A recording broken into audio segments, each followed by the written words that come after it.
Donc je commencerai ma présentation par une observation importante qui me permet de qualifier mon intervention, le titre de mon intervention, qui est que séparer les questions de pouvoir et de religion est en réalité une chose bien délicate quand on s'intéresse à l'histoire médiévale de manière générale.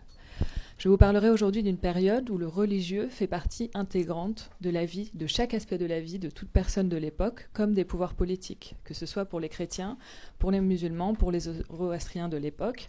Il ne convient pas de tenter de séparer le religieux du politique. Une politique qui serait laïque est un concept qui est totalement absent de la pensée de l'époque. Cette observation est d'autant plus valable pour l'islam qui est né à la fois comme une force politique, militaire et religieuse, ce qui n'est pas le cas par exemple pour la chrétienté. Dans ma présentation, je présenterai ainsi les dimensions entremêlées de pouvoir et de religion en traitant les aspects suivants de l'histoire omeyyade. L'histoire militaire, l'administration, les dynamiques des élites militaires et intellectuelles et aussi les relations avec les non-musulmans. Donc sans plus attendre, en tant qu'historienne, je n'échapperai pas à la tentation d'introduire les sources disponibles pour le sujet que je vais traiter aujourd'hui, car elles présentent des problèmes essentiels à connaître pour toute personne qui est intéressée par l'étude de la première dynastie de l'histoire de l'islam, celle des Omeyyades. Je commencerai par une image de ce magnifique monument que vous connaissez, j'imagine tous, le Dôme du Rocher à Jérusalem. J'ai fait ce choix, bien sûr, parce qu'il est le plus ancien monument islamique préservé dans un état très proche d'originel, et que, bien sûr, il a été construit au cours de l'époque omeyyade dont nous allons parler aujourd'hui.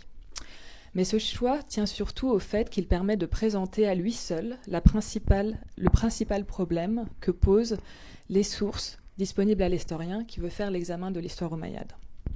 Je voudrais que nous nous arrêtions sur une section cruciale de l'inscription en mosaïque qui se place sur le pourtour extérieur de la façade de ce monument.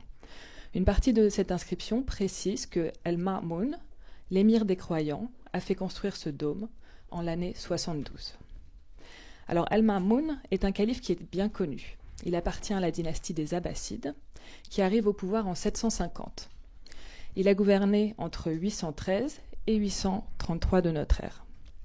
Cependant, si l'on en croit l'inscription, l'année 72, qui est l'année 72 du calendrier hégirien, correspond à 692, c'est-à-dire près de 125 ans avant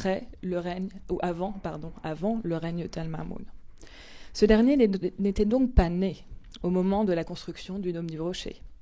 À cette date, c'était Abd al-Malik ibn Marwan qui était calife, l'un des souverains emblématiques de l'époque omeyyade, dont nous parlerons beaucoup aujourd'hui.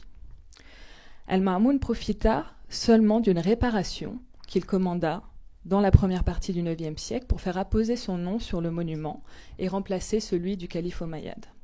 Une opération qui est bien visible d'ailleurs dans le détail de la mosaïque encore aujourd'hui.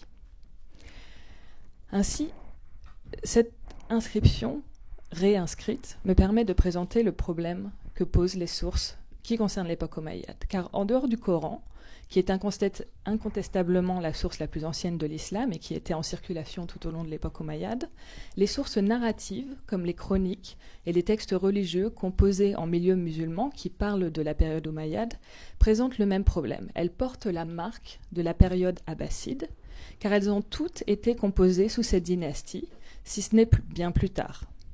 Ainsi, les seules sources narratives qui émanent de la communauté musulmane et qui nous parlent des Omeyyades ont été composées plusieurs décennies ou souvent plusieurs siècles après la fin de la dynastie et sous une dynastie qui est la suivante et qui était elle-même responsable de la chute des Omeyyades.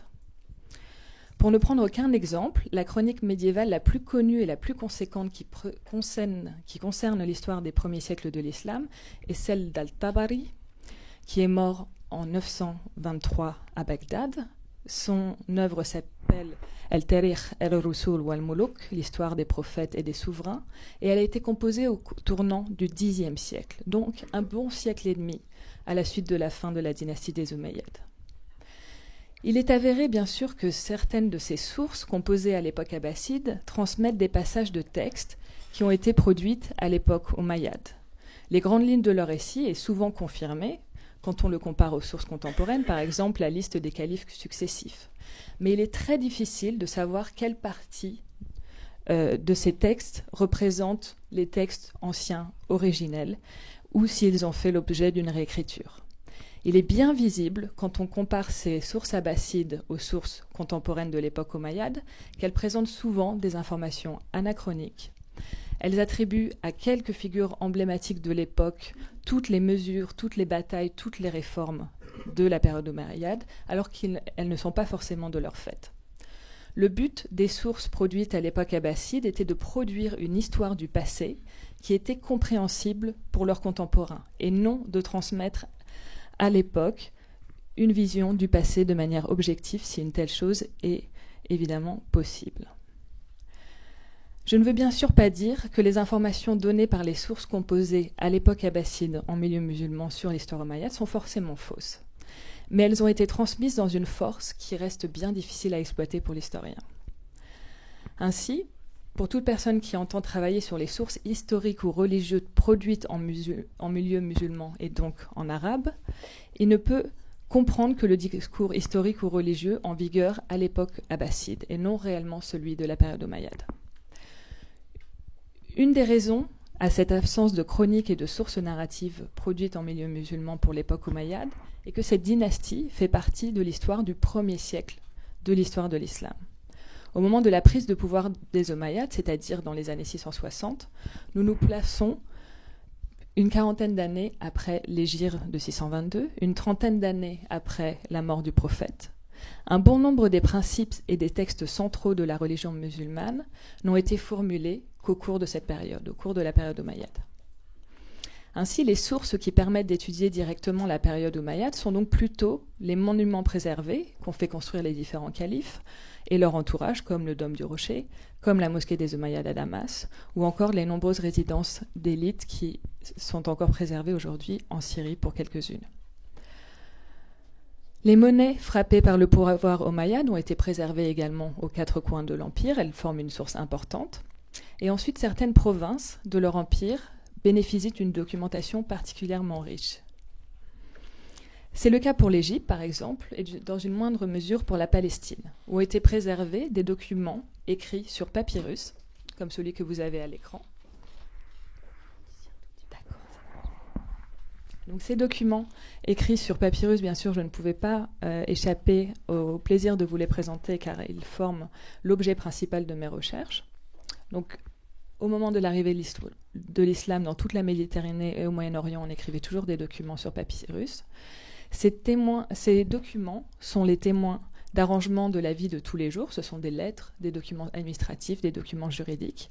Ils sont écrits en arabe, comme celui que vous avez à l'écran, mais c'est une minorité de ces documents qui a été écrit en arabe à l'époque omeyyade. Les textes de l'époque sont surtout écrits en grec pour l'Égypte et pour la Palestine, mais également en copte, qui étaient les langues employées dans ces régions, dans l'Empire byzantin au moment de la conquête. Et les changements linguistiques ne s'opèrent que sur la longue durée, que très progressivement. Donc la majorité de ces documents, pour toute l'époque omeyyade, sont en grec. Nous mettons donc le doigt ici sur l'un des principaux problèmes qui se posent à l'historien qui entend étudier l'époque omeyyade. De nombreuses sources contemporaines des événements ont bien été préservées, mais elles n'ont pas été produites dans les milieux musulmans et elles n'ont pas été produites en arabe.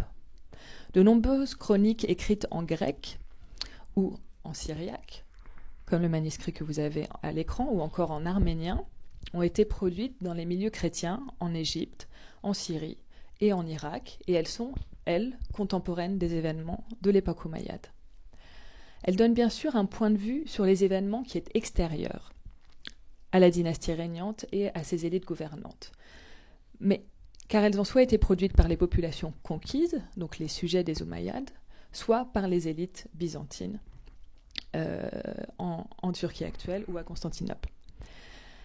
Chaque source, qu'elle soit contemporaine ou tardive, comme celle écrite sous les Abbassides, présente ainsi des problèmes méthodologiques qui leur sont propres. Mais je tenterai de respecter, pour le reste de ma présentation, cette disparité chronologique entre les sources et de vous signaler ce qui est attesté par les sources contemporaines et ce qui est attesté par les sources tardives. Donc après cette longue introduction, nous allons pouvoir nous tourner vers le contexte historique de l'arrivée au pouvoir des Omeyyades.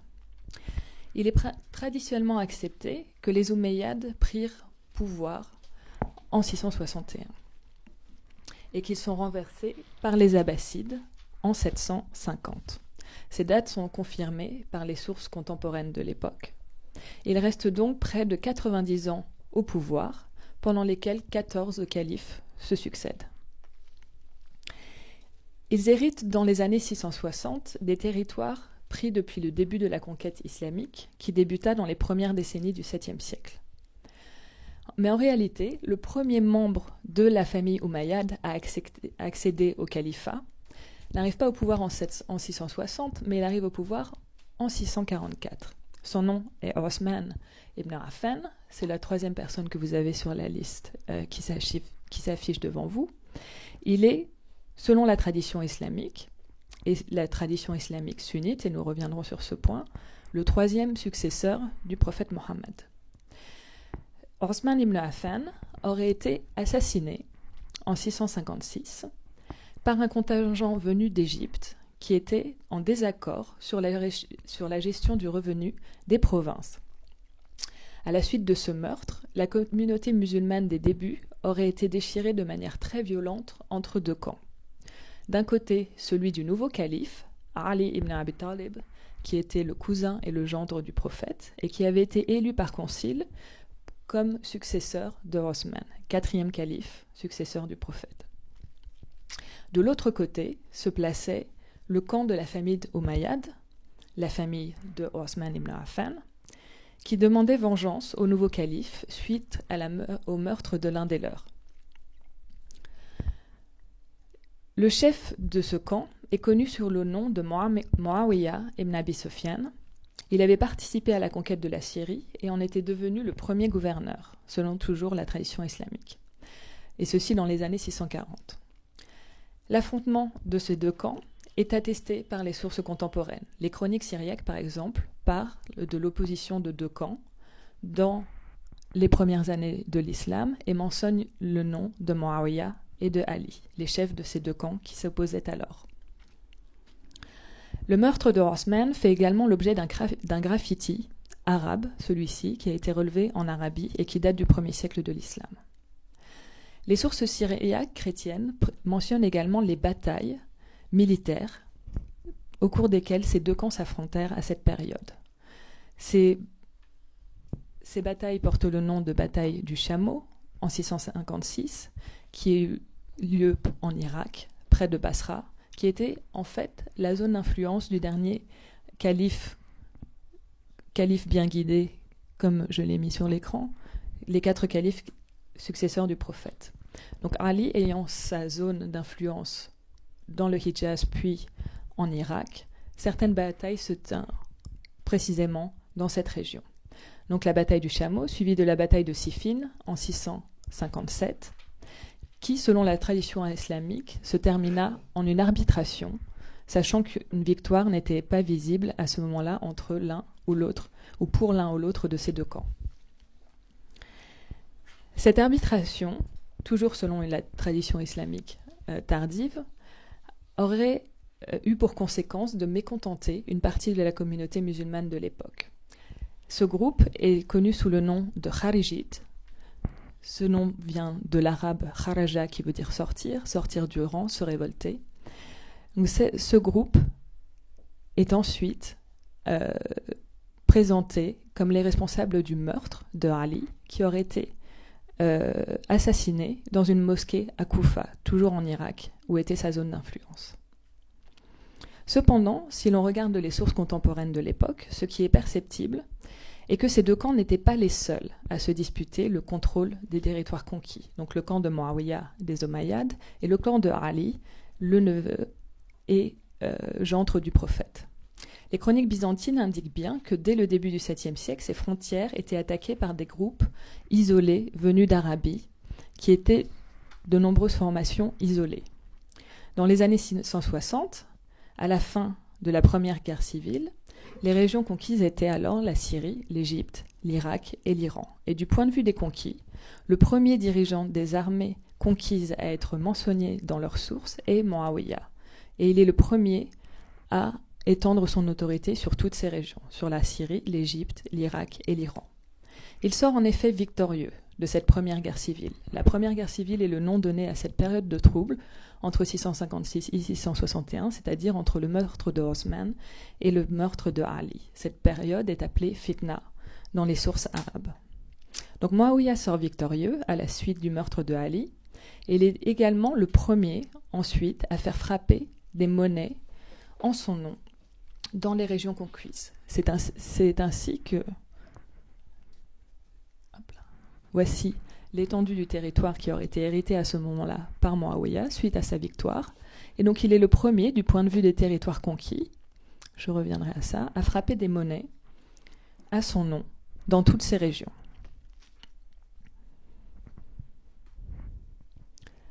Muawiyah est ainsi considéré par les historiens comme le fondateur d'un État unifié dans les régions conquises. Il installe sa capitale à Damas. Je vous rappelle qu'il était alors, avant d'arriver au pouvoir, gouverneur de Syrie. Il installe donc sa capitale à Damas et place des gouverneurs qui lui sont fidèles dans les sièges de provinces principaux, en Égypte à l'ouest et en Irak à l'est. Mais quelle est donc l'image que nous renvoie la politique de Muawiyah, qui, du point de vue des conquis, est le premier à étendre son autorité sur toutes ces régions de manière unifiée? Et notamment, quelle est la dimension religieuse de son pouvoir? Le seul titre qui est donné à Muawiyah dans les sources contemporaines est généralement traduit comme commandeur ou amir des croyants, Amir al-Mu'minin en arabe. Ce titre se trouve transcrit en grec et en syriaque dans les sources de l'époque, mais également traduit, ce qui montre que la signification de ce titre, le commandeur des croyants, était compris des populations conquises. C'est un titre que nous avons, si vous vous rappelez bien, trouvé dans l'inscription du Dôme du Rocher tout à l'heure. Le titre donné à Al-Mamoun et certainement avant lui à Abd al-Malik ibn Marwan. Cependant, le terme de mu'minin, de croyant, le calife est l'émir, le commandeur des croyants, peut être compris de différentes manières. Donc comme croyant, mais également en arabe, le terme a le sens de loyal. Muawiyah serait ainsi le commandeur de ceux qui lui sont loyaux. Cette formule, alliée au récit des chroniques contemporaines, laisse penser que les élites militaires en charge de la conquête étaient une communauté pluraliste en termes religieux. Les chroniques contemporaines nous parlent bien de la composition des armées et indiquent que des chrétiens et des juifs y étaient présents. Ces contingents s'installèrent et occupèrent tout d'abord le sud de la Syrie, une région qui n'était pas séparée de manière stricte de l'Arabie au 7e siècle. Ils s'installèrent dans les différentes villes de la région, mais aussi dans les autres provinces, dans des villes nouvelles qui furent fondées pour accueillir les contingents et leurs familles.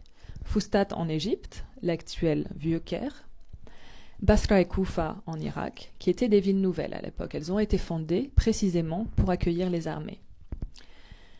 Les contingents qui s'installèrent dans cette région sont appelés dans les sources contemporaines, en grec Sarakenoi, un terme qui est transcrit Saracène en français, ou qu'on traduit plutôt Sarrasins, une fois qu'ils arrivent à Poitiers. L'autre terme employé dans ces sources est Moagaritai en grec, un terme traduit Maagaré en syriaque, qui transcrirait l'arabe Mohajir, pluriel Mohajirun, qui dans la tradition islamique était le terme donné, ou sera plutôt le terme donné, aux personnes qui font la hijra, c'est-à-dire qui quittent l'Arabie pour le bien de l'expansion de l'islam, notamment par la conquête. Dans les textes contemporains, ce terme a plusieurs explications. Bien sûr, nous n'avons pas encore les textes qui nous expliquent le concept de hijra, mais les textes chrétiens font référence au Moagaritai, à ces Mohajir, comme les descendants de Hagar, qui était la concubine d'Abraham et mère de son fils Ismaël, qui sont considérés tous deux comme les ancêtres des Arabes. Les conquérants sont d'ailleurs appelés également Ishmaélites dans certains autres textes. Une autre explication de ce terme est qu'il fait référence tout simplement aux combattants. Les Mohajirun seraient les combattants.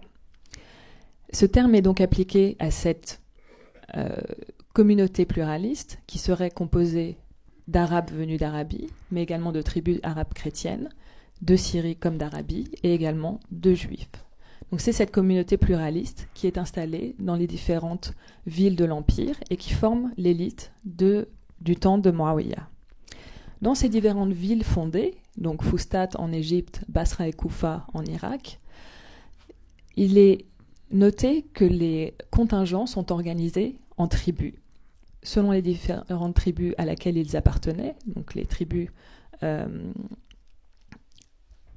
arabes ou tribus d'Arabie ou tribus de Syrie, mais également certains contingents étaient réservés à d'autres, aux personnes d'autres origines, des Romains ou des Byzantins, selon le terme qui leur est donné dans les sources, et des Perses.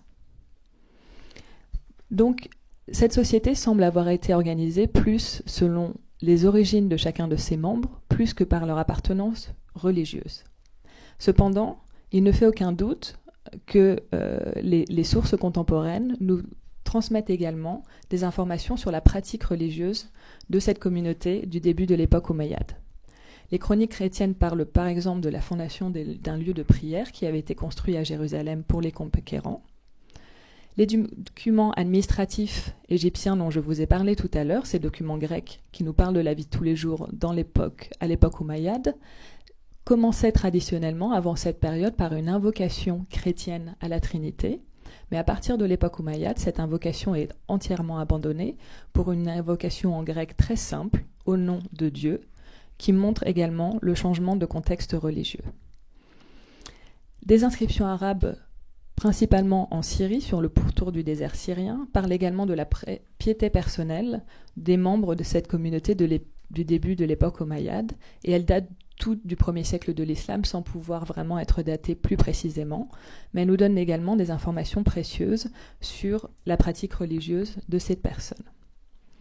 Ainsi, la dimension religieuse nouvelle, intrinsèque aux conquérants et à l'élite militaire et politique des débuts de l'époque omeyyade, n'est pas à mettre en doute. Les sources chrétiennes rejettent parfois tout le sérieux de cette dimension religieuse. Ils n'en font cependant une mention explicite. Ils qualifient les conquérants ou les élites des premiers temps de l'époque omeyyade d'hérésie. Parfois, ils font également mention de leur relation et du rôle du prophète Mohammed dans cette religion. Donc même si nous n'avons pas les textes, mis à part le Coran, les textes constitutifs et les textes narratifs qui nous expliquent la pratique religieuse dans les débuts de l'islam, certaines informations peuvent donc être glanées de l'exploration archéologique des villes dont je viens de vous parler, ou alors des sources chrétiennes composées à l'époque. Cependant, il est donc clair que la communauté des conquérants et du début de l'époque omeyyade garde cette dimension pluraliste, en intégrant les chrétiens et les juifs dans les contingents de combattants et également dans l'élite des premiers temps de l'Empire omeyyade, notamment sous Muawiyah, le premier calife.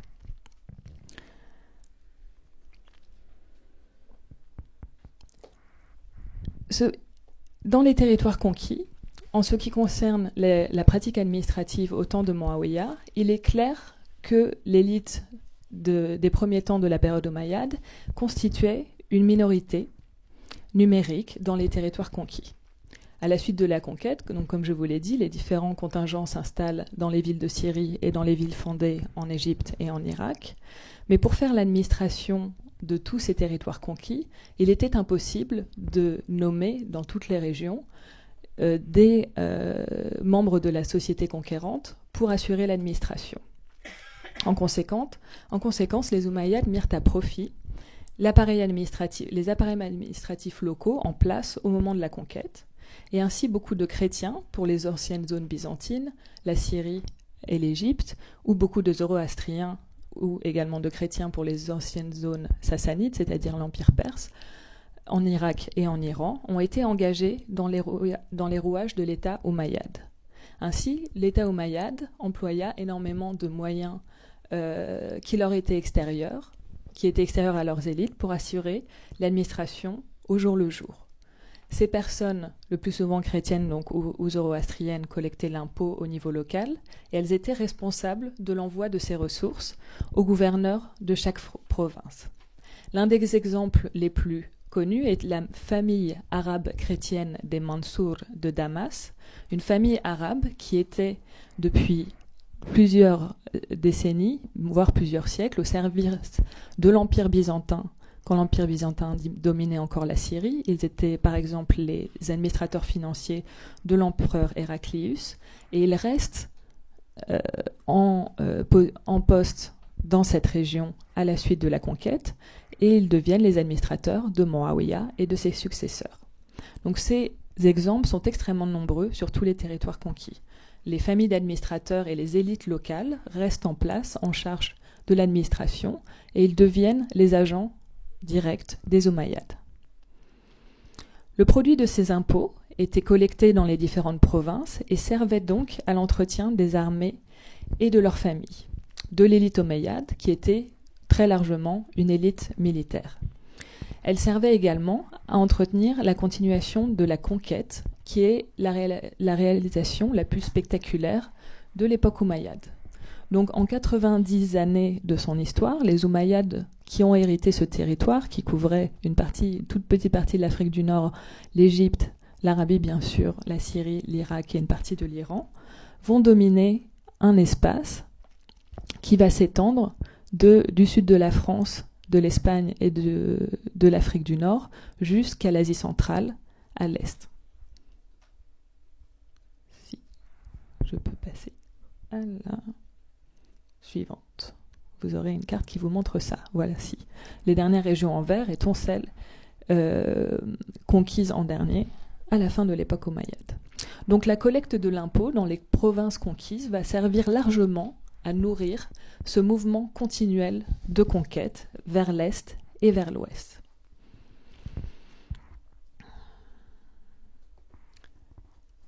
Les Omeyyades parvinrent ainsi à unifier une zone géographique que les puissances qui les précédèrent n'avaient jamais réussi à réaliser. Avant la conquête islamique, les deux grandes puissances de la fin de l'Antiquité étaient les Byzantins, avec leur capitale à Constantinople, qui dominait la Syrie, l'Égypte et l'Afrique du Nord, et les Sassanides, à l'ouest, l'empire perse des Sassanides, qui avait sa capitale à Ctésiphon, proche de la future Bagdad, et qui se livrèrent tout au long de l'Antiquité des guerres incessantes. Surtout au VIe siècle, les Byzantins et les Sassanides s'affrontèrent régulièrement pour la domination de tout le Moyen-Orient. La conquête islamique dépouilla rapidement l'Empire byzantin de ses provinces syriennes et égyptiennes, puis de l'Afrique du Nord, et elle réduit à néant l'Empire sassanide qui dominait l'Irak et l'Iran, alors que le dernier Shahanshah, Yazdagerd, est assassiné en 651, donc avant l'arrivée de Moawiya au pouvoir. L'Empire sassanide avait déjà été supprimé de la carte. Moawiya s'attacha alors, sous son règne, à imposer le même sort à l'Empire byzantin. Au fur et à mesure de la conquête des provinces orientales et nord-africaines de l'Empire byzantin, Moawiya domina rapidement également le contrôle de la mer Méditerranée. Moawiya est particulièrement connu pour avoir développé la flotte islamique qui domina la Méditerranée orientale assez rapidement. Moawiya lança également à la fin de son règne, entre 676 et 680, le premier siège de la ville de Constantinople. Son but était donc d'imposer le même sort aux Byzantins qui avait été imposé aux Sassanides à l'est. Cependant, bien sûr, comme vous le savez sûrement, ils n'y arrivèrent jamais. Le siège de Constantinople des Omeyyades, qui va être répété ensuite par les califes successeurs de Moawiya, ne fut jamais un succès. L'utilisation des impôts nourrit ainsi ces campagnes continuelles. On collecte dans les provinces de l'argent, mais on collecte également des travailleurs. C'est-à-dire que le travail forcé, pour les conquis, va être considéré comme un paiement fiscal, et des chrétiens, des zoroastriens en Iran et en Irak vont être réquisitionnés pour travailler soit dans la construction des bateaux qui servent à la construction de la flotte islamique, ou alors vont être directement envoyés pour combattre dans ces différentes campagnes militaires.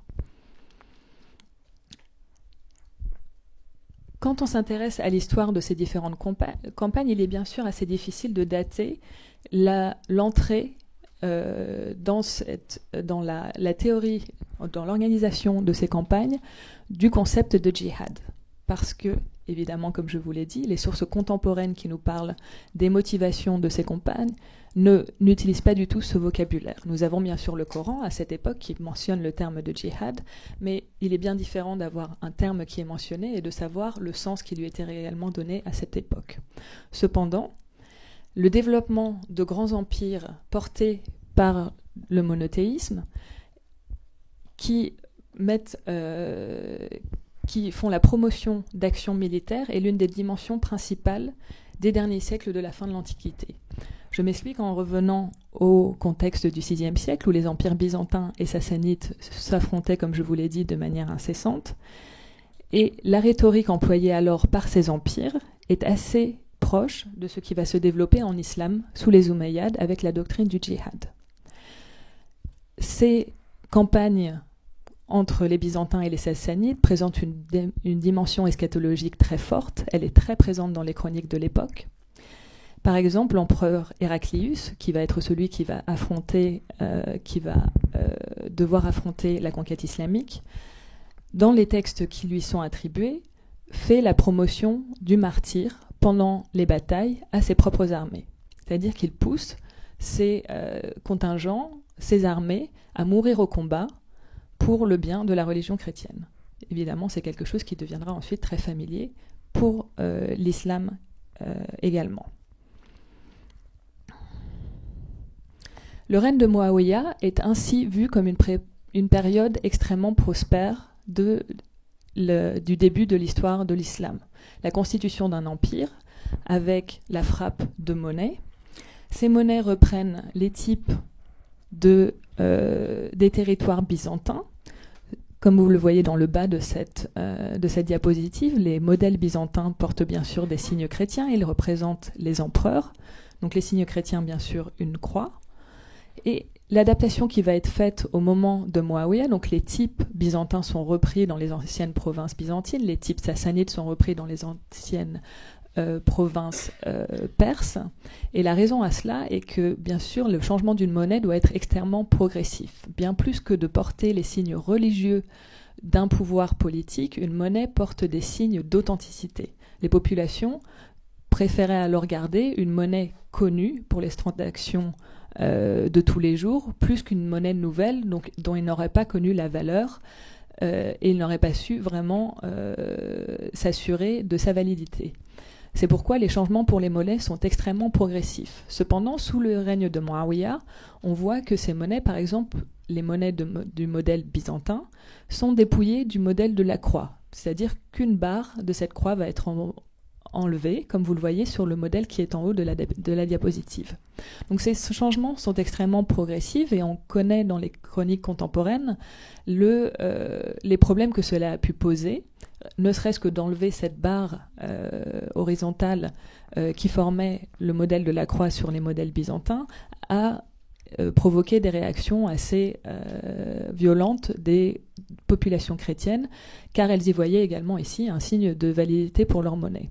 Ces changements finissent cependant progressivement par être acceptés, notamment parce qu'aussi certaines monnaies du règne de Muawiyya vont présenter des petites formules en arabe, donc que ce soit sur les modèles byzantins ou sur les modèles sassanides, des petites formules en arabe qui font entrer l'arabe comme l'un des symboles du nouveau pouvoir politique. Ce sont des petites formules religieuses, généralement juste Besmellah, et ça ne va pas plus loin. Bien sûr, sur des monnaies. Vous le voyez par exemple sur cet exemple d'un modèle de pièce de monnaie sassanide. Sur le bas de celle que vous avez sur la gauche, vous avez cette petite formule, Bismillah, qui est ajoutée progressivement. Donc les modèles monétaires ne changent que progressivement, mais ils commencent à changer exactement sous le règne de Muawiyya. Certains documents administratifs vont également être écrits en arabe sous le règne de Muawiyya. Et enfin, les entreprises militaires incessantes de l'époque de ce règne vont également faire renvoyer cette image de grande prospérité et de succès, même si le siège de Constantinople n'est pas un succès. La continuation de la conquête et la continuation de rentrée de tribus et d'impôts est évidemment une impulsion extrêmement positive pour les armées omeyyades. Cependant, à la suite de la mort de Muawiyah meurt en 680.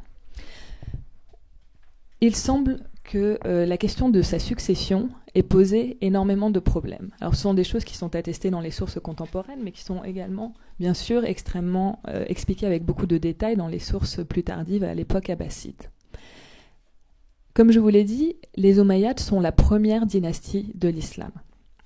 C'est-à-dire que les Omeyyades vont être les premiers à instaurer la succession dynastique en islam. Avant cela, il semble que cela ait été bien tout le problème de la succession du prophète. Le prophète n'ayant pas eu de fils vivant à sa mort, il n'a pas pu être succédé par l'un de ses fils. Les premiers califes dont je vous avais donné la liste tout à l'heure, les 4 premiers califes, n'ont également pas été succédés par leurs fils. Cependant, à la suite de la mort de Muawiyah, c'est son fils Yazid qui lui succéda en 680. Les textes composés à l'époque abbasside nous indiquent que cette mesure, inédite en islam, provoqua énormément de réactions négatives et fut très mal reçue par la première communauté musulmane de l'époque. Ainsi, un certain nombre de groupes d'opposition se formèrent alors au successeur de Muawiyah, son fils Yazid, qui ne régna que 3 ans, et ensuite le fils de Yazid, Muawiyah, qui est donc nommé Muawiyah II, qui ne régna qu'une petite année. Donc, les groupes d'opposition au successeur dynastique de Muawiyah, au 2e et 3e calife omeyyade, ont été nombreux, mais le plus visible dans la documentation, qu'elle soit contemporaine ou plus tardive, est connu sous le nom de Zubayrid. Donc, les Zubayrides sont appelés ainsi en raison du nom du calife également, qui va se proclamer en Arabie, dans le Hijaz, la région d'origine du prophète, qui s'appelle Abdallah ibn al-Zubayr, et qui était le fils d'un compagnon du prophète extrêmement connu dans la communauté musulmane de l'époque. Donc un pouvoir d'opposition aux Omeyyades de Damas va naître dans le Hijaz, et ces Zubayrides, sous la domination de Abdallah ibn al-Zubayr, vont progressivement couvrir, ou son autorité va progressivement couvrir l'Irak, le sud de la Syrie et l'Égypte. C'est-à-dire que la majorité de l'empire omeyyade va être sous la domination des Zubayrides pendant une petite dizaine d'années. Les Omeyyades ne vont garder que leur siège d'autorité en Syrie, autour de Damas. Donc, cette période, entre 680, la mort de Muawiyah, et 692, la mort de Abdallah ibn al-Zubayr, est connue comme la deuxième fitna, ou deuxième guerre civile, dans les sources islamiques tardives, bien sûr. Cette période, donc, est extrêmement, à la suite de tout le succès et toute la prospérité qu'avait créé le règne de Muawiyah, est extrêmement problématique pour les Omeyyades. Comme je vous l'ai dit, il ne reste leur envergure, leur pouvoir ne s'étend plus que sur une partie de la Syrie. Mais les Omeyyades, la famille Omeyyade, va elle-même trouver le moyen de combattre Ibn al-Zubayr en cherchant dans une autre branche de la famille d'Omeyyade, une branche qui est appelée la branche marwanide, des nouveaux chefs, de nouveaux leaders qui vont reprendre les contingents omeyyades et qui vont réussir à récupérer les territoires qui étaient entrés sous la zone d'influence de Abdallah ibn al-Zubayr. Progressivement, cette branche marwanide, donc sous le nom de Marwan ibn al-Hakam, puis de son fils Abd al-Malik ibn Marwan, dont nous avons déjà parlé aujourd'hui, qui est donc le responsable de la construction du Dôme du Rocher, vont reprendre progressivement les territoires sous domination de Abdallah ibn al-Zubayr et vont réussir à réunifier les territoires sous domination omeyyade. Ils vont porter à terme cette dynastie Zubayride. Abdallah ibn al-Zubayr va être succédé par l'un de ses fils pendant quelques années, mais sa succession ne va pas se maintenir, sachant que les Omeyyades vont rapidement reprendre le pouvoir. Les Omeyyades donc restent toujours à Damas, et c'est dans le contexte d'une opposition à nouveau très forte entre deux camps dans la première communauté de l'islam que les Omeyyades vont devoir préciser leur discours religieux sur leur discours religieux, tout simplement. Je reviens donc au Dôme du Rocher, qui, comme je vous l'ai dit, a donc été construit dans l'année 72, en 691-692. C'est dans le contexte de la fin de cette période de Deuxième Guerre civile. Une des raisons qui est invoquée dans les sources tardives pour la construction du Dôme des Rochers est en fait que les Omeyyades, pendant la Deuxième Guerre civile, ne pouvaient plus se rendre au pèlerinage à la Mecque. Les Obeyyrides ayant étendu leur contrôle sur tout le Hijaz et donc sur les lieux saints de l'Arabie, la Mecque et Médine, les Omeyyades ne pouvant plus se rendre à la Mecque pour le pèlerinage, auraient fait construire le Dôme du Rocher pour accomplir un pèlerinage dans une ville qui est tout aussi sainte dans la doctrine de l'islam, c'est-à-dire Jérusalem. Les raisons et les modalités de construction du Dôme du Rocher restent cependant encore à beaucoup de discussions, sujet à beaucoup de discussions. C'est dans ce contexte donc d'opposition entre les Obeyyrides et les Marwanides, donc la deuxième branche omeyyade qui arrive au pouvoir, que nous voyons le développement de signes visibles proprement islamiques de plus en plus dans la politique omeyyade. Donc des monuments, bien sûr. Les Marwanides sont Abd al-Malik ibn Marwan et ses successeurs sont ceux qui ont fait construire les monuments qui ont été préservés jusqu'à nos jours, que ce soit le Dôme du Rocher ou la mosquée des Omeyyades à Damas.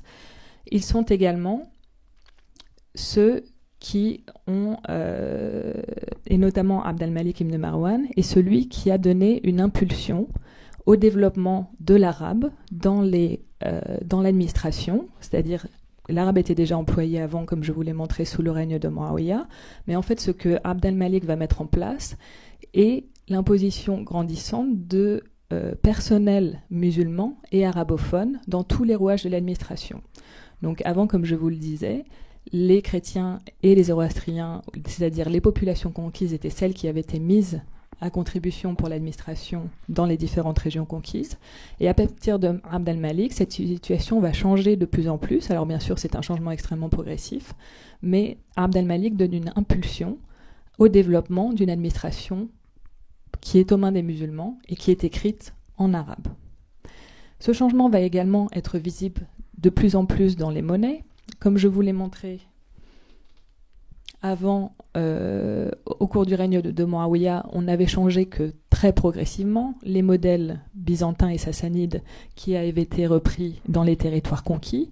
C'est sous Abd al-Malik ibn Marwan, donc ce deuxième calife marwanide, c'est plus par là, je vais finir par trouver, voilà, que nous avons le développement également progressif, mais au cours d'un seul règne, donc celui de Abd al-Malik, d'un modèle réellement islamique de frappe de monnaie. C'est-à-dire que d'ici, à partir de 93 de l'Hégire, donc début des années, du début du 8e siècle, nous allons avoir des modèles entièrement épigraphiques de monnaie, donc uniquement avec des inscriptions en arabe. On va cependant passer par tout un tas de modèles intermédiaires, où bien sûr l'arabe prend de plus en plus de place sur ces différentes monnaies.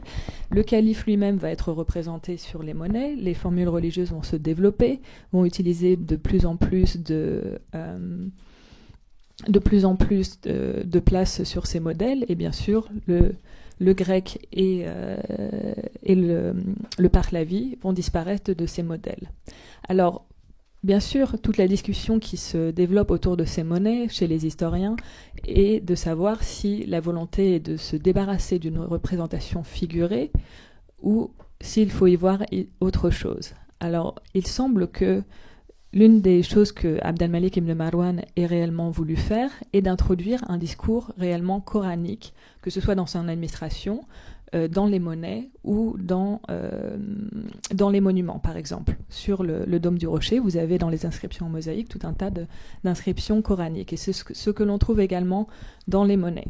Ainsi, ce qu'il veut voir, plus qu'une volonté de retirer des représentations figurées, la volonté d'Abd al-Malik est vraiment d'introduire du vocabulaire coranique, des phrases coraniques, des citations coraniques, et donc bien sûr ceci va passer principalement par l'écrit. Ainsi, à partir du règne de Abd al-Malik, la fin du 7e siècle et depuis du 8e siècle, les signes visibles de l'État omeyyade ont une image de plus en plus islamique sur les monnaies, dans l'administration, dans la documentation de l'État.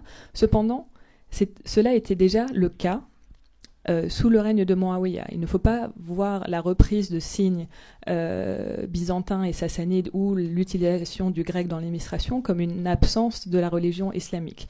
Il est juste que les signes visibles de cette religion, bien sûr, prennent du temps à se montrer sur les éléments les plus représentatifs de l'État, que ce soit les monuments, les documents administratifs ou les monnaies. Ensuite, un dernier changement qui est attribuable au règne de Abd al-Malik est que c'est au cours de son règne que pour la première fois nous allons trouver dans la documentation, et c'est d'ailleurs dans les monnaies, le titre de calife. Khalifa en arabe se trouve pour la première fois sur des monnaies frappées sous son règne. Avant cette période, sous le règne de Muawiyah, ou même en Arabie, quand on trouve des inscriptions qui nous mentionnent, par exemple, le meurtre de Othman, ou qui mentionnent les califes successeurs du prophète, le titre de calife n'est jamais employé. Ce n'était pas le vocabulaire de l'époque. Donc bien sûr, le titre de calife, khalifa, veut dire successeur. Les formules que l'on trouve dans les sources tardives abbassides sont soit Khalifat Allah ou Khalifat Rasulallah, c'est-à-dire que les successeurs, les califes, sont les successeurs de Dieu ou les successeurs du prophète. Il y a beaucoup de discussions autour de l'utilisation de ce titre dans les sources abbassides, mais si l'on regarde les sources contemporaines de l'époque omeyyade, on ne trouve que Khalifa tout seul, calife, successeur, et elle n'apparaît qu'à l'époque de Abd al-Malik ibn Marwan. Avant cela, comme nous l'avons vu, le calife était connu sous ce nom de émir des croyants ou émir de ceux qui lui sont loyaux. Donc c'est un changement de vocabulaire qui est tout à fait important. À la suite du règne de Abd al-Malik et de tous ces changements, notamment dans l'administration et notamment dans l'organisation des différents pays conquis. Alors, pays conquis, il est peut-être temps de changer de vocabulaire, parce que bien sûr, au début du 8e siècle, l'Égypte, la Syrie ont été conquis depuis plus de 60 et 70 ans.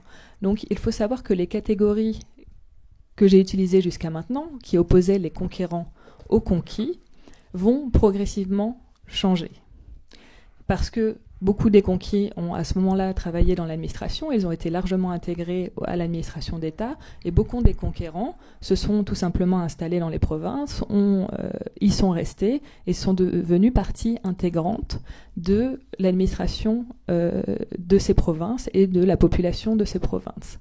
Ainsi, on voit qu'à partir du 8e siècle, les catégories qui sont mentionnées dans nos sources ne sont plus conquérants et conquis, mais sont chrétiens et musulmans, ou chrétiens et omeyyades. Les termes sont relativement différents. Il faut savoir que le terme musulman, comme je vous l'ai dit, ce n'était pas le terme qui était employé, par exemple, au début de l'époque omeyyade. On appelait les conquérants les Moagaritai, les Sarakénoï. C'était des termes ethniques ou c'était des termes qui parlaient de leur rôle dans les armées, mais nous n'avions pas le terme musulman. Et c'est également autour du 8e siècle que ce terme va commencer à être employé un petit peu différemment. Cependant, ces deux catégories vont rester relativement séparées. Il n'y a pas réellement d'impulsion donnée par les Omeyyades pour la conversion. Il est clair que certaines qu'un certain nombre de personnes dans les différentes régions de l'Empire se convertissaient. On trouve ce problème dans les sources chrétiennes de l'époque. Elles nous parlent de conversion. Elles nous parlent de problèmes de personnes qui se convertissent, par exemple de chrétiens qui se convertissent, mais qui veulent ensuite revenir à la chrétienté. Alors cela pose bien sûr tout un tas de problèmes en termes de fonctionnement des communautés. Est-ce qu'on doit rebaptiser ces personnes qui se sont converties à l'islam et qui maintenant veulent revenir à la chrétienté? Ce sont ce que nous disent les sources au début du 8e siècle. Donc il y avait certainement des personnes qui se convertissaient, mais par contre, le nombre de convertis restait extrêmement faible pour toute la période omeyyade. Donc les musulmans, pendant toute la période omeyyade, représentent une minorité numérique. C'est quelque chose qui est extrêmement visible dans notre documentation. Par exemple, pour l'Égypte même, il faut voir la conversion de l'Égypte à l'islam comme un phénomène extrêmement progressif.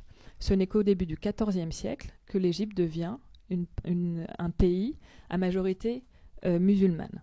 Donc c'est extrêmement progressif pour l'Égypte et ce n'était certainement pas le cas pour les autres régions de l'Empire. On voit par exemple, et je fais un petit aparté historique, mais on voit par exemple que au moment de l'arrivée des Ayyoubides en Égypte, donc au moment de l'époque des croisades, les Ayyoubides qui arrivent donc par la Syrie arrivent en Égypte et sont très surpris d'y trouver un pays chrétien.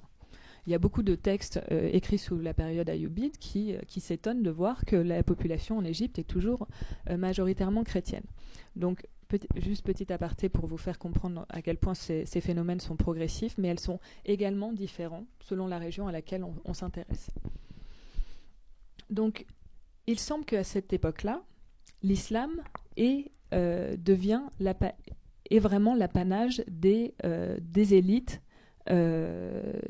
gouvernantes. Il n'y a pas de volonté des Omeyyades de convertir leur population sujet. Et ils basent à ce moment-là leur système fiscal sur cette différenciation. À savoir qu'avant, le système fiscal utilisait les catégories de conquérants et de conquis, à savoir que les conquis payaient l'impôt et les conquérants le recevaient. Cela payait notamment leur participation à la conquête. Tout va bien ?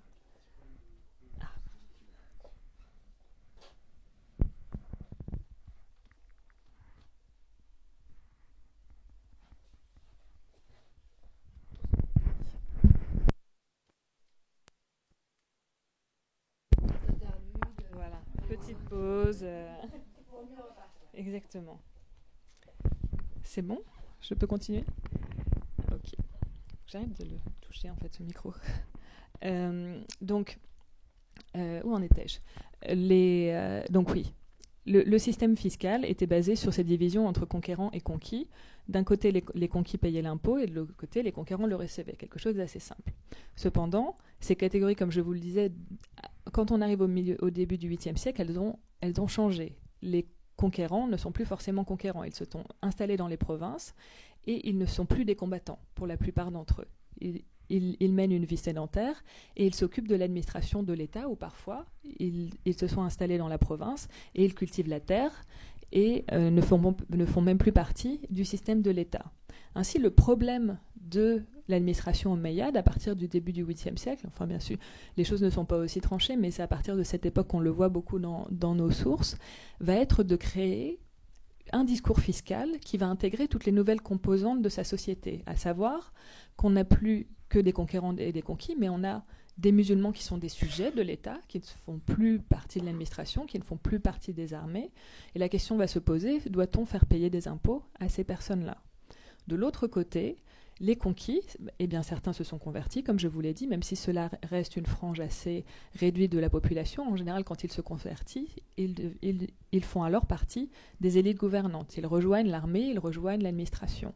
Donc bien sûr, ils sont extrêmement visibles au niveau des capitales de province ou dans les capitales de l'Empire. Donc toutes ces discussions vont faire beaucoup de bruit dans nos sources. Quels impôts doivent être payés ? Et si l'on ajoute à cela une intensification progressive de la charge fiscale sur les provinces en général, comme je vous l'ai dit, les Omeyyades étaient très demandeurs par la collecte de l'impôt, de moyens pour nourrir le mouvement continuel de leur conquête. qui continue bien sûr à partir de Abd al-Malik ibn Marwan. Ses successeurs vont organiser un second siège de Constantinople, vont terminer la conquête de l'Afrique du Nord, attaquer l'Espagne et attaquer bien sûr le sud de la France. Donc ces campagnes demandent beaucoup d'argent, demandent beaucoup de moyens, et le travail forcé dont je vous parlais il y a quelques minutes va s'intensifier, les demandes pour le travail forcé vont s'intensifier.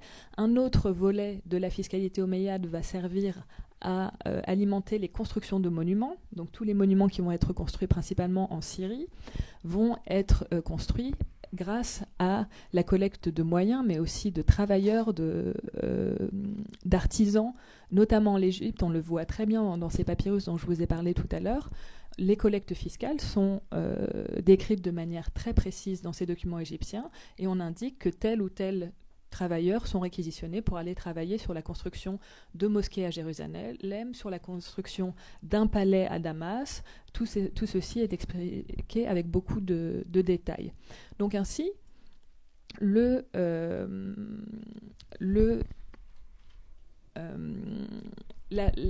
pression fiscale va s'accroître de manière assez importante sur les populations, et elle va avoir pour conséquence un certain nombre de révoltes fiscales qui sont visibles à partir du début du 8e siècle.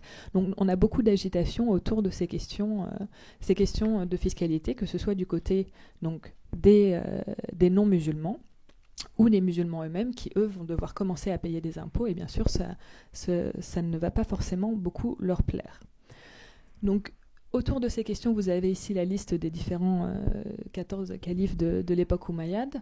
Parmi les successeurs de Abd al-Malik ibn Marwan, avec les différentes branches, donc la première branche est la branche soufianide du nom de l'ancêtre de Muawiyah ibn Abi Sufyan, et la seconde branche des Marwanides, d'après le nom de son fondateur, Marwan ibn al-Hakam. C'est le règne du calife qui commence à régner en 99 de l'hégire 717, Omar ibn Abdelaziz, qui est Omar II. Comme nous avons vu, Omar le premier était le troisième successeur du prophète. Et donc le règne de Omar ibn Abdelaziz est vu comme un moment particulièrement significatif où le calife va vouloir prendre tout un tas de mesures pour régler cette fiscalité entre les chrétiens, les musulmans, les juifs, les autres religions du livre et les musulmans de l'autre côté.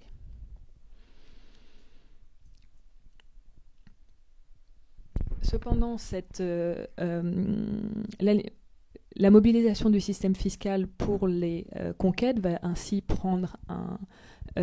arriver à terme en raison des révoltes, en raison des difficultés que vont rencontrer les Marwanides pour mettre en œuvre leur système fiscal et l'utiliser pour organiser ce rythme continuel de conquête. Ces conquêtes vont s'arrêter autour des années 720, autour du règne de Hisham ibn Abd al-Malik.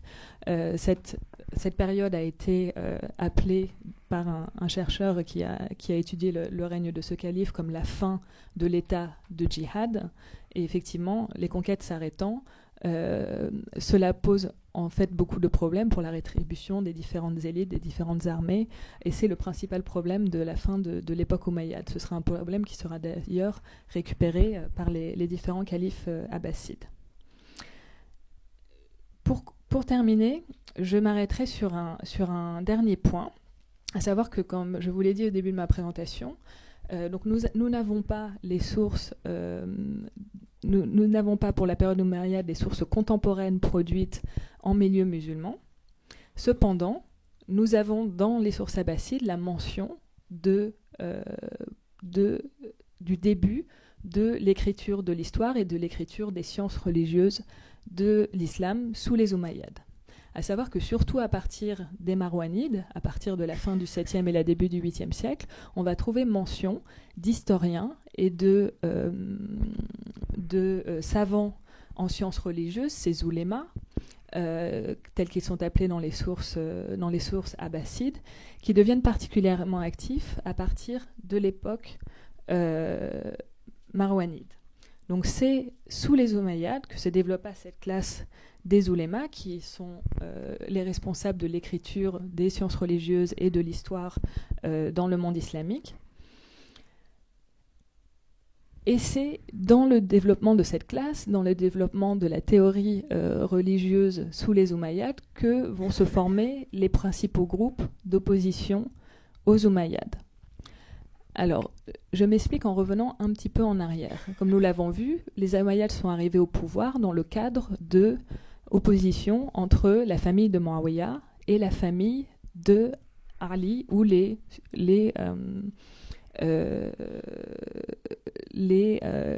la partie de la communauté musulmane qui était fidèle à Ali, le neveu du prophète. Bien, si l'on regarde les sources produites au moment de l'époque abbasside, on nous indique que la partie de la communauté musulmane qui avait accordé son soutien à Ali au début de l'époque omeyyade, dans le contexte de la première guerre civile, va continuer à former une force d'opposition pendant toute l'époque omeyyade. À savoir que ces personnes vont être appelées les Alides, donc le soutien de Ali, les supporters de Ali, qui restent opposés aux Omeyyades pendant toute leur histoire. Alors bien sûr, la question que vous vous posez à ce moment-là est pourquoi je n'utilise pas les termes de chiites et de sunnites. Il faut savoir que tout simplement parce que ces doctrines, la doctrine chiite, la doctrine sunnite, les textes fondateurs et la formulation de la pensée sunnite et de la pensée chiite n'est pas quelque chose qui a été formulé sous les Omeyyades. Ça a été formulé bien plus tard. Comme je viens de vous le dire, les premiers oulémas sont actifs sous les Omeyyades et ce n'est que progressivement que le concept de sunna, de tradition de hadith révélant la pratique du prophète, sur lesquels ces oulémas, ces chercheurs en sciences religieuses vont former toute leur théorie, n'est que progressive à partir de l'époque marwanite. Pour le chiisme, c'est la même chose et cela prend encore plus de temps. La doctrine chiite proposant réellement les listes d'imams, des 12 imams, ou selon les différentes traditions du chiisme, ne sont formulées que bien plus tard, sous les Abbassides, voire même sous leurs successeurs, sous les Bouyides, à partir du Xe siècle. Donc, avant que les groupes sunnites et chiites aient réellement été formulés quelques siècles après les Omeyyades, nous avons affaire d'un côté aux Omeyyades et de l'autre côté aux Alides. Vous avez également ce groupe des Kharijites dont je vous ai parlé tout à l'heure, qui est dont la doctrine, si l'on en croit les sources plus tardives, est que la personne qui est la plus habilitée à diriger la communauté musulmane n'est pas forcément quelqu'un qui est lié au prophète, mais le plus habilité à transmettre les commandements de Dieu. Et son origine peut être complètement détaché de toute appartenance généalogique à la famille du prophète. Cependant, si l'on regarde par exemple la situation des Omeyyades et des Alides, donc les Omeyyades étaient liés généalogiquement au prophète, comme vous le voyez sur cette généalogie. Donc vous avez le prophète Mohammed sur la gauche. Mais bien sûr, le lien entre le prophète et Ali était bien plus proche que le lien des Omeyyades. Donc, les Alides, pendant toute l'époque omeyyade, vont essayer de faire revenir au pouvoir un membre de la famille de Ali.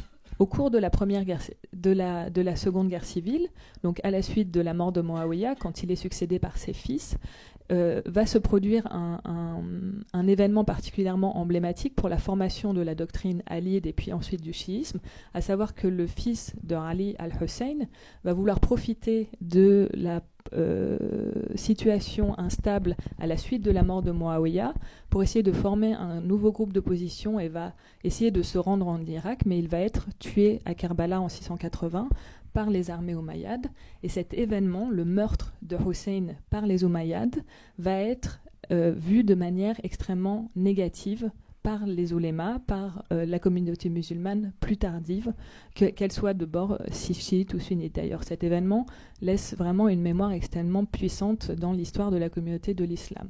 C'est une des raisons, et ce n'est pas la seule, pour laquelle on va souvent trouver dans les sources abbassides ou les sources plus tardives une vision assez négative des Omeyyades, en raison de ce meurtre, mais en raison également de tout un tas de disputes au cours desquelles ils vont affronter ces oulémas ou certaines autres parties de la communauté des débuts de l'islam. Notamment, et j'en reviens quelques secondes à ces questions fiscales, quand les Omeyyades vont tenter de créer un système fiscal où les musulmans, les nouveaux musulmans ne vont pas être favorisés, les convertis ne vont pas forcément être favorisés, ou certains musulmans vont devoir commencer à payer des impôts. Ces mesures vont laisser une mémoire dans l'histoire de l'islam où les Omeyyades auraient en fait privilégié uniquement les musulmans arabes, ceux qui ont participé à la conquête, ceux qui sont originaires d'Arabie, et non ceux qui se sont convertis progressivement, qui proviennent des régions conquises de l'Empire et qui vont former, dans leur majorité, les classes de sciences religieuses. Tous ces oulémas vont être principalement des fils de convertis. Donc c'est aussi une raison pour laquelle ces oulémas, dans les générations suivantes, vont être particulièrement négatifs, vont s'opposer aux Omeyyades.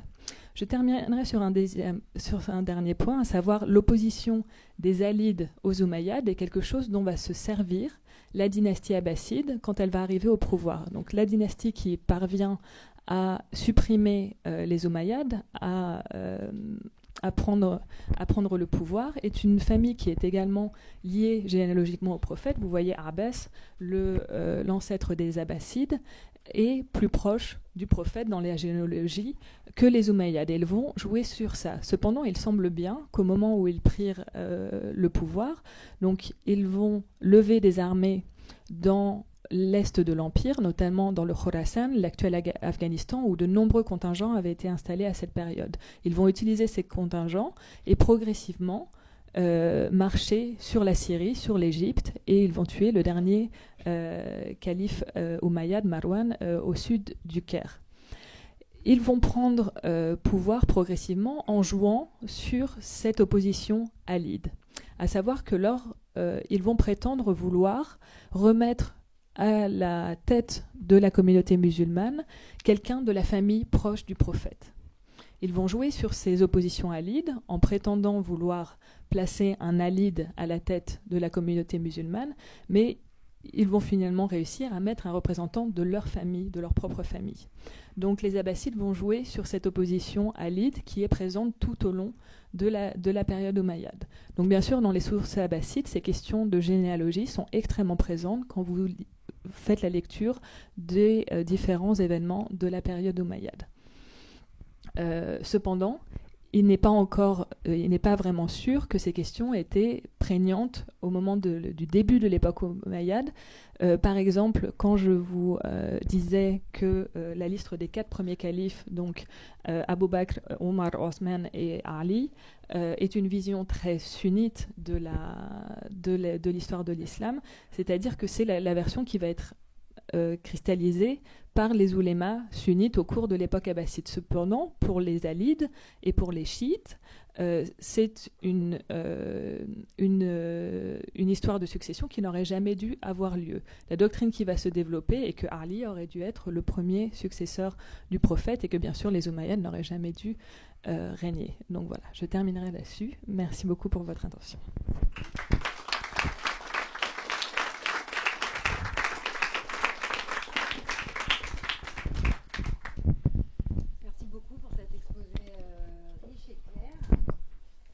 Passer la parole à la salle. Si vous avez des questions, n'hésitez pas. On a une demi-heure environ. Une bonne demi-heure.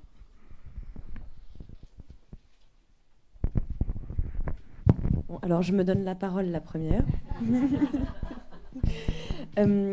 Alors, en fait, j'avais une question.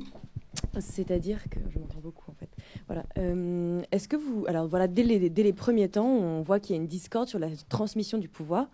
Est-ce que vous pouvez nous revenir ou expliquer comment justement il y a eu une légitimation, une justification des différentes techniques que les uns et les autres privilégiaient, c'est-à-dire qu'il y avait soit la transmission par sélection du meilleur commandant, soit une succession du père vers le fils. Et donc comment en fait dans le texte par le texte on a pu justifier ces deux méthodes?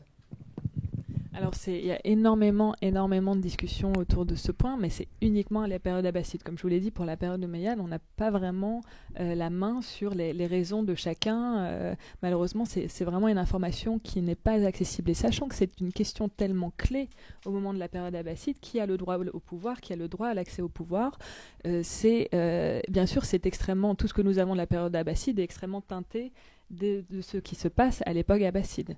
Donc le problème est que la doctrine abbasside va se faire pour un premier temps extrêmement vague, volontairement, sachant qu'elle a apparemment réussi ce tour de force de jouer sur les oppositions à Ali, aux Omeyyades, et de se glisser d'une certaine manière sur cette opposition et placer au final un membre de sa propre famille dans la généalogie. Donc bien sûr, les critères de généalogie vont être extrêmement... vont être un des moyens qui va être réutilisé par les différents groupes, donc l'un plus proche ou moins proche de la famille du prophète. Une autre dimension va être la chronologie de la conversion à l'islam des différentes familles, à savoir au moment de la vie du prophète.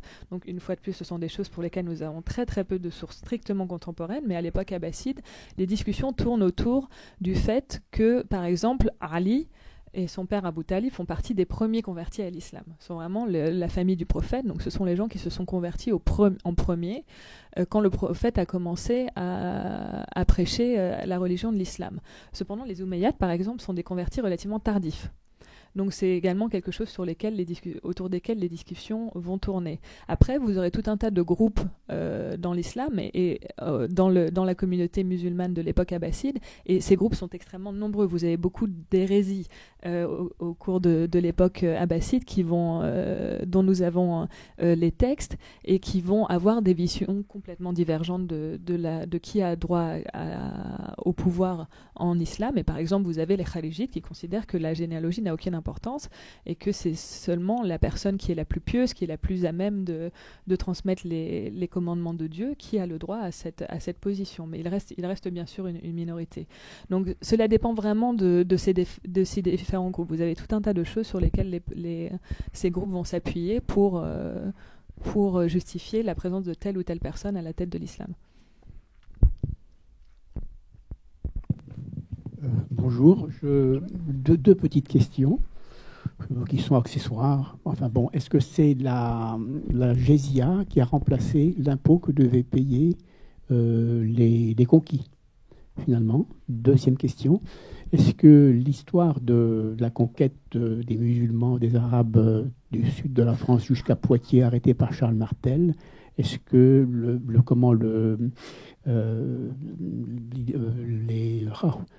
Roncevaux, le chant de Roland, tout ça, enfin j'ai lu quelque part que ça a été largement amplifié lors de la création des identités nationales au XIXe siècle. Voilà, donc les identités nationales ont proliféré au XIXe siècle, essentiellement en Europe, en France et ailleurs, quoi. Et on a utilisé ces arguments-là en les amplifiant considérablement pour renforcer l'identité nationale. Voilà. De même que nos ancêtres, les Gaulois, tout ça s'était mis en avant pour la création des identités nationales. Et il en va de même pour toute l'Europe. Bref. Juste si je peux vous demander de préciser, qu'est-ce que vous voulez dire a été amplifié, le rôle des Arabes C'est ça. Non, mais toutes ces notions historiques qui ont sûrement existé, elles étaient peut-être anecdotiques à l'époque, quand ça s'est passé, mais qui ont été mises en avant par les auteurs de la création des identités nationales, tout simplement. Tout à fait. On a créé des mythes, si vous voulez, un peu comme ça. Voilà. D'accord. Oui, tout à fait. Tout à fait. C'est tout à fait le cas. Par exemple, on peut prendre un autre exemple. Par exemple, l'histoire des Coptes en Égypte est également très révélateur dans dans la création de ces mythes autour des conquêtes, autour de ces grandes batailles. Par exemple, dans toute l'histoire, quand vous regardez la manière dont est enseignée l'histoire de la conquête islamique en Égypte aujourd'hui, on voit que les Coptes sont présentés comme des gens qui ont aidé la conquête, qui ont accueilli la conquête islamique parce que les Byzantins, qui leur étaient opposés doctrinalement, étaient présentés bien sûr comme des tyrans absolus, et donc ils auraient accueilli la conquête islamique. Et on voit que c'est vraiment la construction d'un État moderne, et notamment avec le poids de la colonisation. En fait, le rôle des élites chrétiennes à l'époque moderne est mis en avant dans la réécriture de cette histoire médiévale. Vous voyez, on les présente sous un jour extrêmement positif, car ils font partie, ils ont été l'un des moteurs de cette conquête également. Donc c'est effectivement très important dans la création des identités nationales. Ça marche en Égypte comme ça marche pour l'Europe. En ce qui concerne votre question sur la jizya, alors c'est un problème assez complexe parce que la jizya, j'imagine, vous l'entendez dans le sens de cet impôt qui est imposé aux non-musulmans, aux membres de la religion du livre. Cependant, ce concept met, une fois de plus, beaucoup de temps à se constituer. Et on a par exemple le terme jizya qui est employé dans les premiers documents arabes qui concernent la fiscalité, ces documents sur papyrus par exemple, mais il ne veut pas dire impôt de capitation uniquement attribué aux non-musulmans. À ce moment-là, le terme veut dire impôt payé en monnaie, en argent. C'est l'impôt payé par les conquis. Ça n'a rien à voir avec la religion de la personne. Ce système met du temps à se construire parce que, par exemple, vous ne pouvez pas avoir un système fiscal dans lequel vous avez des impôts différents pour les chrétiens et les musulmans tant que vous n'avez pas des musulmans qui payent des impôts. Vous voyez, il faut vraiment le développement de cette classe de musulmans qui vont devenir des sujets de l'administration omeyyade pour qu'on différencie en fait les impôts en termes religieux. Tant que vous n'avez pas une communauté de sujets qui est pluraliste en termes religieux, vous n'avez pas d'impôts qui différencient les catégories religieuses. Donc la jizya comme une taxe qui soit un petit peu discriminante pour les non-musulmans, c'est vraiment dans cette deuxième partie de l'époque omeyyade que ça commence à être formulé.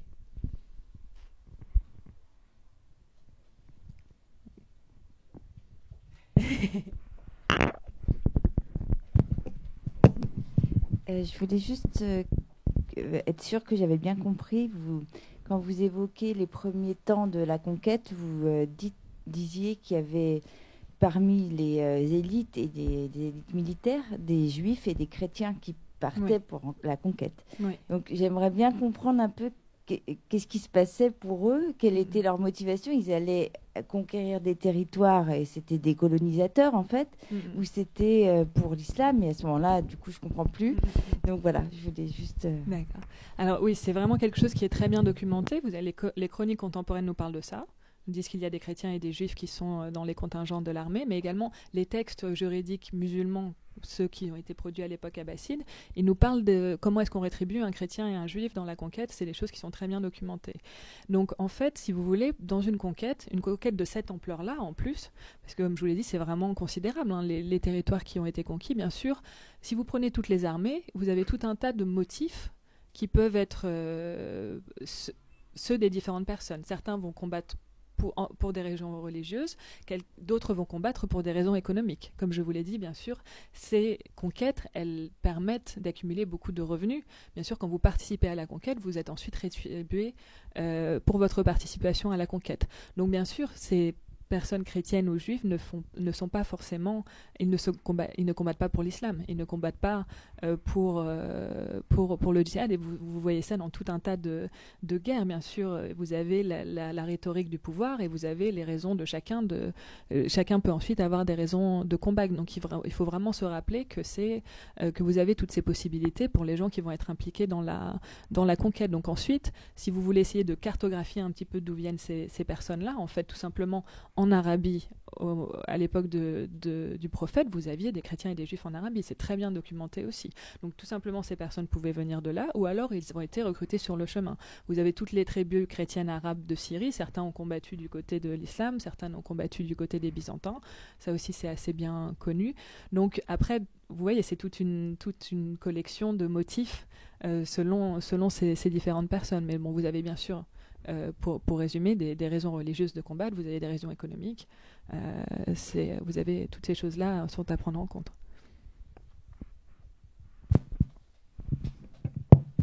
Merci pour votre exposé.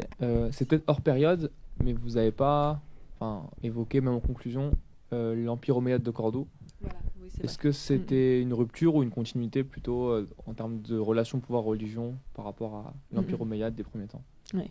Alors merci beaucoup pour cette observation. Effectivement, j'aurais dû même commencer par ça. Je n'ai parlé que des Omeyyades de Damas.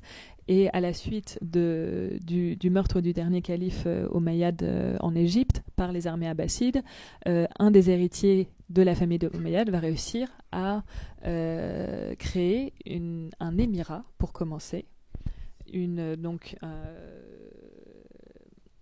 Bien sûr, donc juste pour vous expliquer assez rapidement la différence entre l'émirat et le califat, un émir c'est un chef militaire. La plupart du temps, dans les débuts de l'islam, c'est quelqu'un qui a une autorité plus politique, même si, comme je vous l'ai dit, on ne sépare pas strictement le politique du militaire, et le calife est celui qui détient l'autorité religieuse, qui par exemple est celui qui rend la loi, qui détient les codes de loi islamique. Mais donc les Omeyyades vont fonder un émirat en Espagne que les Abbassides ne vont pas réussir à supprimer tout de suite, parce qu'en fait ils ne vont pas réussir à supprimer du tout d'ailleurs, parce que l'un des principaux problèmes des Abbassides va être de maintenir tous ces territoires qu'ils vont hériter des Omeyyades, sachant que les conquêtes ne continuaient pas. Ça va être très difficile en termes économiques de maintenir tout ce territoire, notamment aussi parce que les Abbassides vont transférer leur capitale à Bagdad, et ce sont eux qui sont les fondateurs de la ville de Bagdad. Ils vont s'éloigner bien sûr de tous ces territoires qui sont en Espagne, en Afrique du Nord, et ils vont perdre rapidement la domination sur ces territoires. Donc petit aparté historique, mais donc les choses sont bien différentes pour les Omeyyades de Cordoue, parce que déjà il commence par un émirat. Le califat ne va être proclamé qu'au cours du Xe siècle.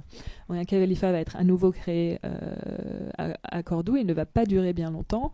Et ça va être très différent aussi parce que l'Espagne, bien sûr, n'est pas une des régions où l'islam est né.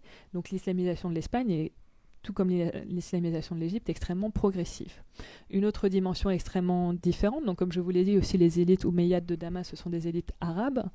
La population musulmane de l'Espagne, ça ne va pas être une population arabe. Vous allez avoir la famille omeyyade, mais les armées qui ont fait la conquête de l'Espagne, ce seront principalement des armées originaires de l'Afrique du Nord.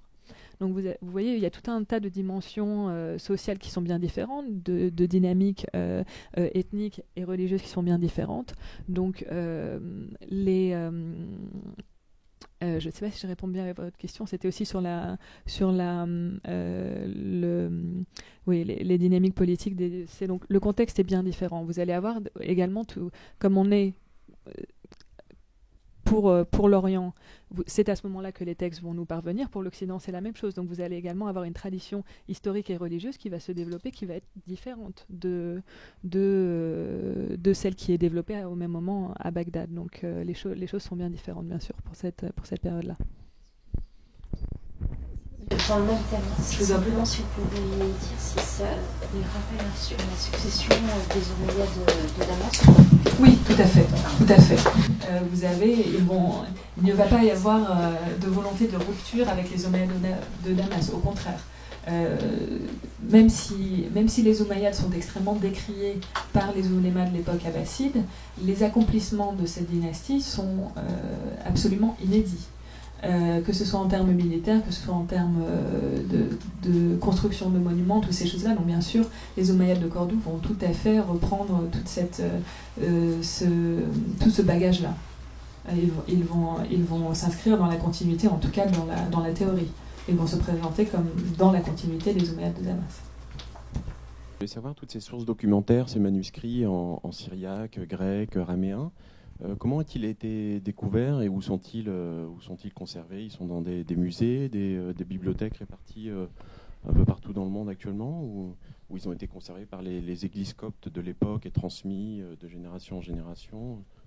Est-ce que c'est l'archéologie contemporaine qui a fait ces redécouvertes? Alors, pour les manuscrits, c'est assez rare de les trouver en fouille. L'archéologie ne produit pas beaucoup de manuscrits. Par contre, les documents sur papyrus que je vous ai trouvés, eux, ils viennent principalement de chantiers archéologiques. En général, ils ont été trouvés au 19e ou au début du 20e siècle. Ils ont été vendus sur le marché des antiquités. Et il y en a beaucoup, beaucoup dans les collections de musées et de bibliothèques en Europe ou d'universités en Europe. La plus grande collection de papyrus au monde, elle est à Vienne. Elle n'est même pas en Égypte. Donc, vous avez vraiment beaucoup de ces documents qui sont sortis d'Égypte. Après, pour les manuscrits, donc, on les trouve assez peu en fouille.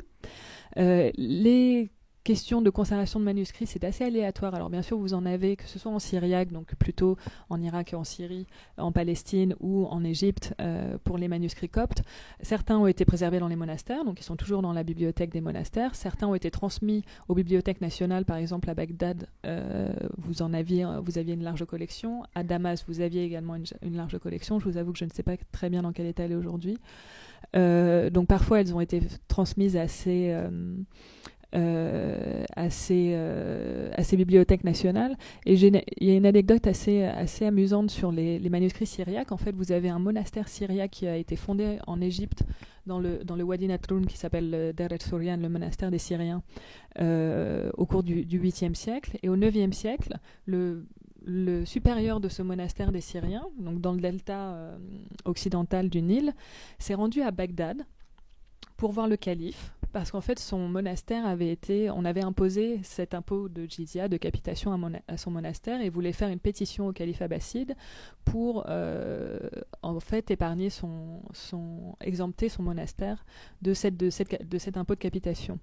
Et il resta, je crois, 7 ou 8 ans à Bagdad pour essayer de mettre cette pétition en œuvre, et au cours de son voyage, il a parcouru tous les différents monastères qui étaient dans la région de Bagdad. Et il a collecté énormément de manuscrits à ce moment-là, des manuscrits écrits en syriaque.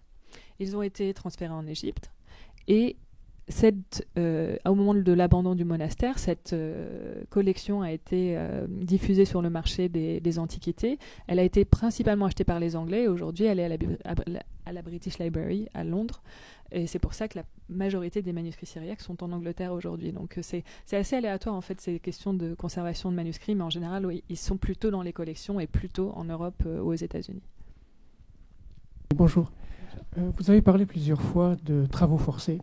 Oui. Voudriez-vous préciser, est-ce que cela voudrait dire plutôt la notion de sohra, c'est-à-dire le fait que les clans et les tribus étaient contraintes à donner des contingents de travailleurs, mais qui étaient rétribués, ce qui ne fait pas référence aux travaux forcés qui feraient plus un rapprochement avec l'esclavage ou le servage.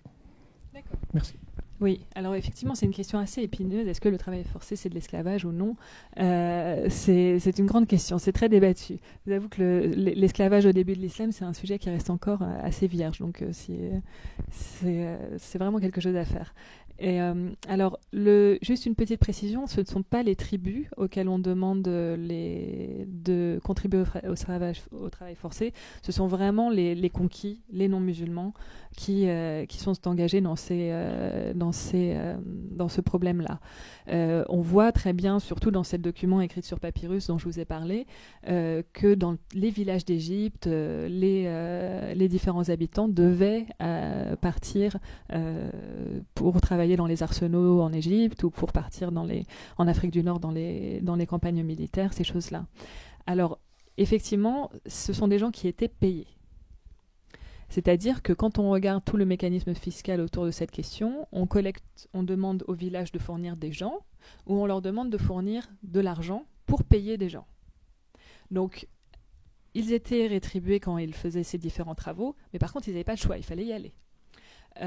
Donc il y a beaucoup de problèmes suite aux demandes de plus en plus importantes de travaux forcés au cours du 7e siècle surtout. Donc ça commence à l'époque de Muawiyah et c'est extrêmement intense à l'époque de Abd al-Malik ibn Marwan, à la fin du 7e, au début du 8e siècle. Et on voit en fait que les gens fuient le travail forcé.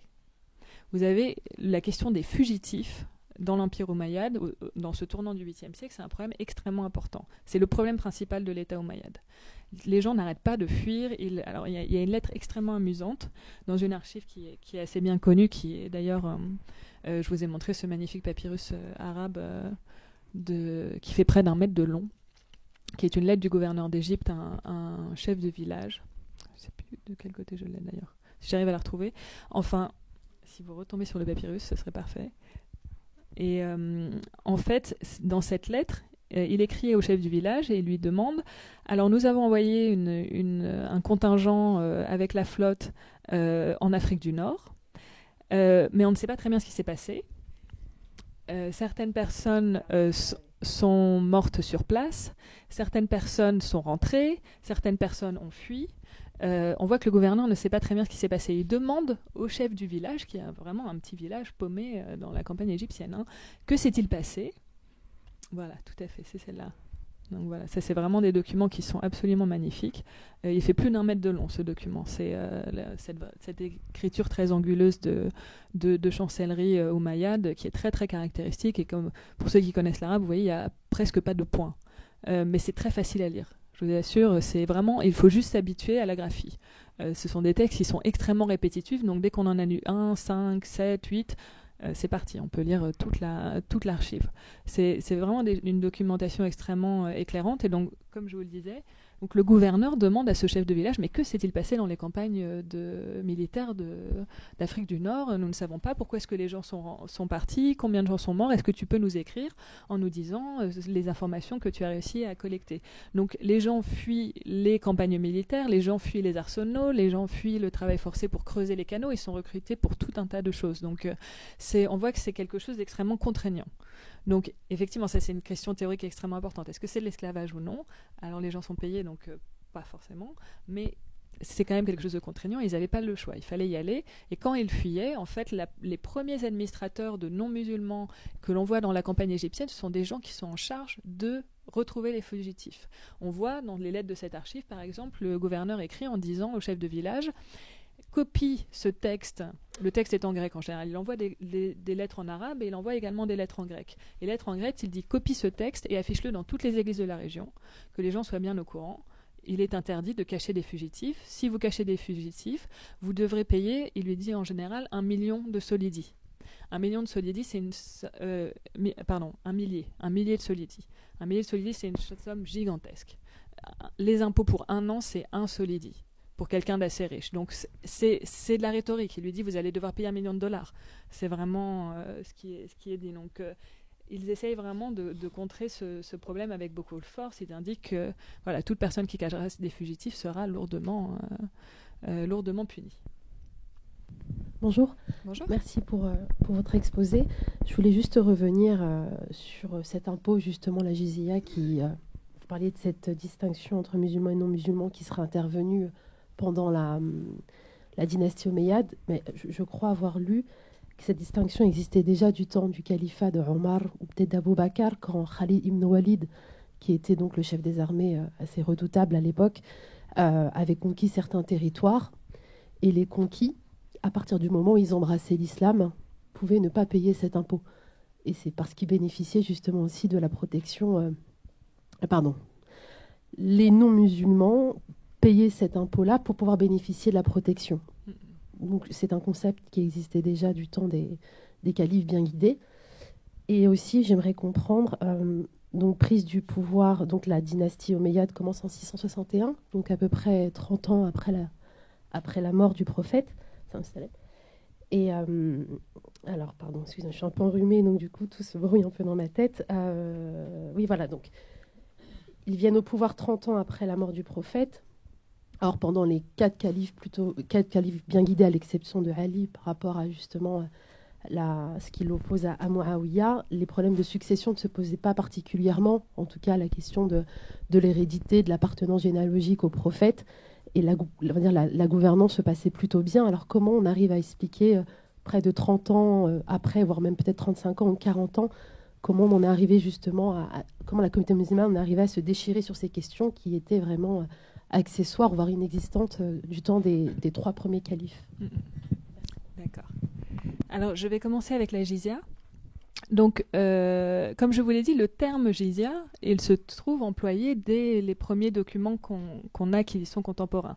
Donc, bien sûr, ce sont ces papyrus égyptiens où ils sont très présents, mais notamment, le mot jizya est présent dans le Coran.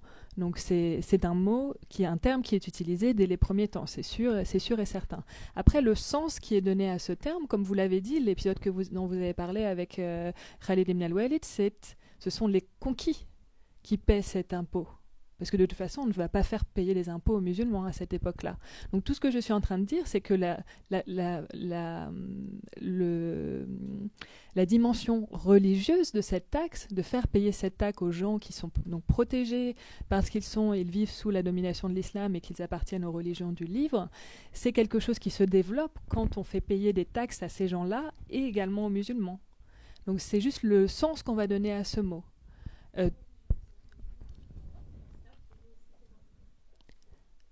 Alors, les conquis qui ont embrassé l'islam immédiatement, a priori, ils rentraient dans l'élite gouvernante et ils ne payaient pas d'impôts non plus. Après, la discussion sur quelles taxes vont être payées par les conquis, c'est quelque chose qui arrive plus tard dans toute cette discussion qui va également avec cette question de savoir est-ce qu'on fait payer des taxes aux musulmans. Alors, et pour les conquis, est-ce qu'ils payent des taxes différentes que les premiers musulmans, des choses comme ça.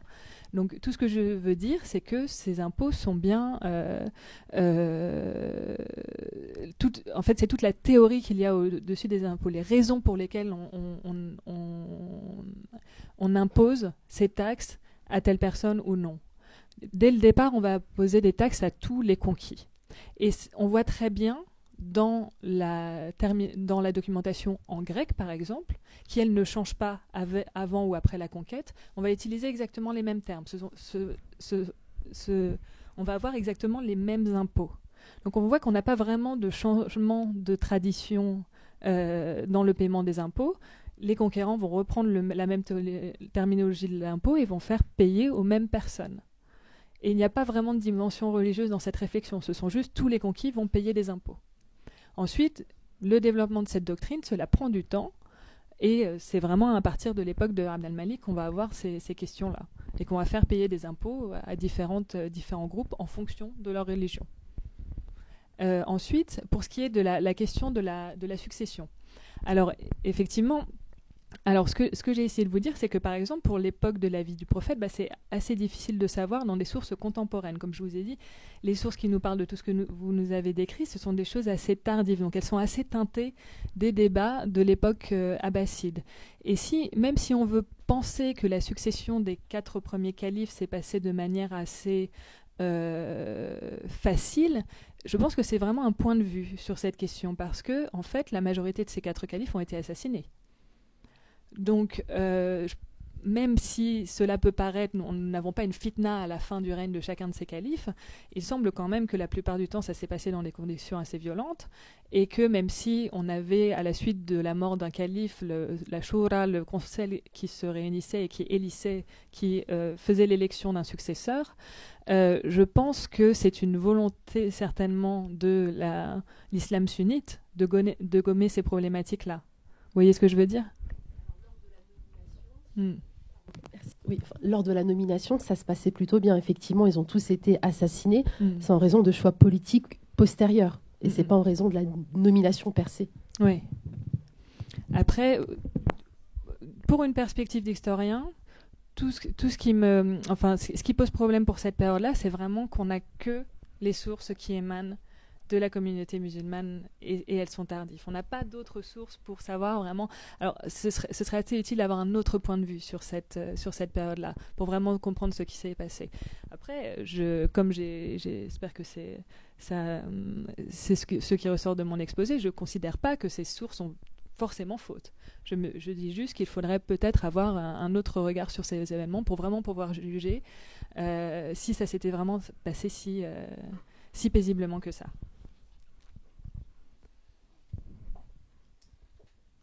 On va peut-être arrêter là, si vous avez une dernière question ou remarque, non ? Je vous remercie beaucoup. Merci à vous.